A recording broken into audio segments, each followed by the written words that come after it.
Greetings all and welcome back to the channel. Thanks for taking the time to watch this video. When the Zotac Zone was teased late last year, I was quite intrigued, especially because this was to be a handheld that also had trackpads built in and that came at a price point not too far off from the Steam Deck.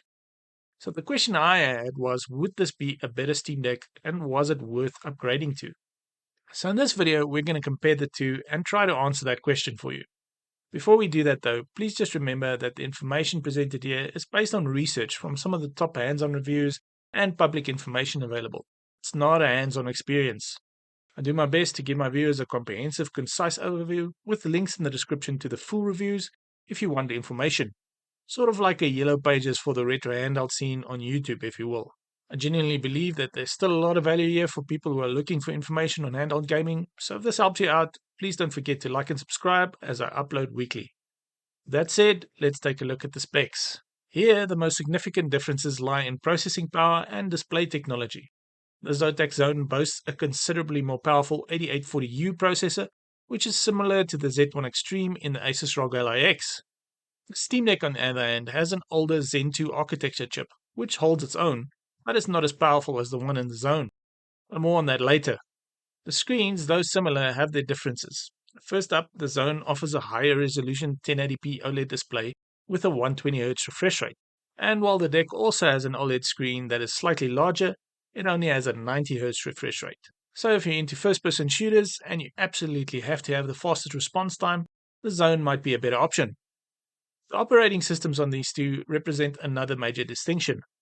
The Zone runs Windows 11, providing compatibility with virtually all PC games and programs, but with an interface that's less optimized for handhelds and touchscreens. The Steam Deck's Linux-based SteamOS, on the other hand, is purpose-built for gaming, with a console-like pick-up-and-play experience. On the downside though, it may have compatibility limitations with certain titles like the latest Call of Duty or Fortnite, which is not playable on the deck. But let's move on and consider ergonomics and design. In terms of build, the Zotac Zone distinguishes itself with a few unique features that are not found in the Steam Deck.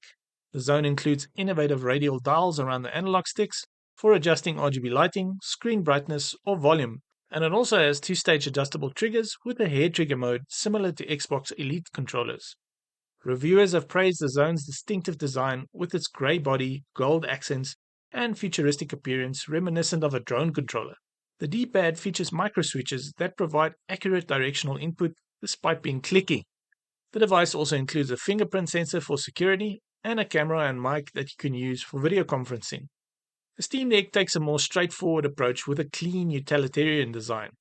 While it may not win any style awards, it offers proven ergonomics with comfortable grips and intuitive button placement. The deck has also been around much longer than the newer Zone and has a lot more accessories and modding options available, largely due to the awesome community around it. It's like getting the latest phone from a newer manufacturer. It may have more features than the established brands, but you know you're going to struggle to find the right cover. Next, let's get to that section I know that a lot of you want to hear about, namely performance. Despite their hardware differences, both devices handle modern games competently, with expected compromises for portable hardware. The Zotac Zone's more powerful processor gives it an edge in raw performance, but the difference isn't always dramatic in real-world gaming. For the Zone, reviewers report that esport titles like Overwatch 2 run excellently at 1080p medium settings. AAA games like Elden Ring require scaling down to 900p, with a mix of low to medium settings to maintain 60 FPS, while the likes of God of War Ragnarok performs admirably at 1080p low settings. The Steam Deck, while less powerful on paper, benefits from SteamOS's efficiency. Games often run smoothly at the device's native 800p resolution, with optimized performance thanks to Valve's purpose-built operating system that dedicates more resources to gaming than Windows.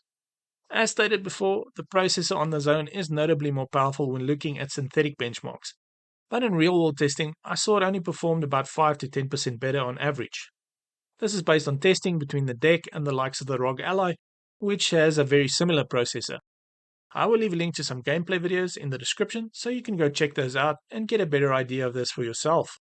Before the video drags out too long though, let's take a look at some pros and cons to summarize and help you decide. The Zotac Zone provides superior processing power with that 8840U processor. It has a higher resolution 1080p AMOLED display with a 120Hz refresh rate, and it has innovative control features like radial dials and dual stage triggers. On the downside, Windows 11 provides a suboptimal touchscreen experience.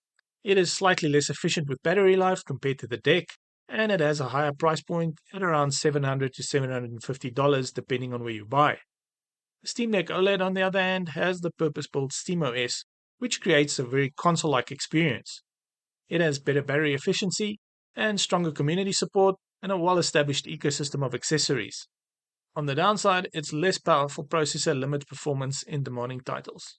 It has a lower resolution screen, and some games require compatibility layers or don't work at all. So to finalize then, the Zotac Zone represents an impressive entry in the handheld gaming market with superior hardware specifications and innovative controls.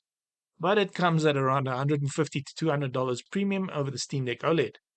For gamers who prioritize raw performance, Windows compatibility, and display quality, the Zone's higher price may be justified. However, the Steam Deck offers a more refined, console-like experience with better battery life and stronger community support. Your choice ultimately depends on whether you value the Zone's slight hardware advantages or the Steam Deck's software optimization and community.